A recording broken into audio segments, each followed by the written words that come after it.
அன்பியும் YouTube இல்லந்தோறும் இறைசாட்சி, உள்ளந்தோறும் மகிழ்ச்சி. என் தந்தையின் ஆசி பெற்றவர்களே, தெய்வமே தந்தையின் ஆசீர் ஒவ்வொரு பிள்ளைக்கும் தெய்வம் தரக்கூடிய ஆசீராகவே கருதப்பட்டது. ஒவ்வொரு பிள்ளையும் தந்தையின் ஆசீருக்காக ஏங்கினார்கள்.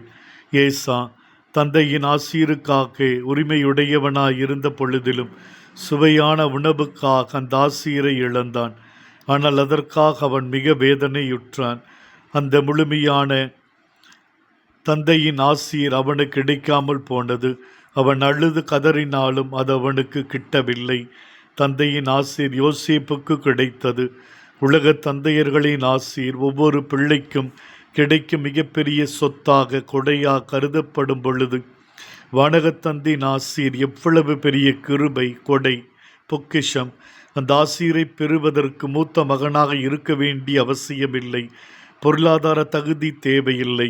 நன்மை விரும்பும் நல்ல உள்ளம்தான் மிக மிக தேவை. பசித்தோருக்கு உணவு பகிரும் பொழுது, ஆடை கொடுத்து உடுத்தி பார்க்கும் பொழுது, நோயிற்றோரை சந்தித்து ஆறுதல் தரும் பொழுது, சின்னஞ்சிறியவர்களையும் சமூகத்தில் புறக்கணிக்கப்பட்டவர்களையும் ஒன்றுமில்லாதவர்களையும் தன் சொந்த சகோதரனாக சகோதரியாக ஏற்றுக்கொண்டு அன்பு செய்து இன்முகத்தோடு உதவும் பொழுது நாம் ஒவ்வொருவருமே இறை தந்தையின் ஆசீரை பெற்றவர்களாயிருக்கிறோம்.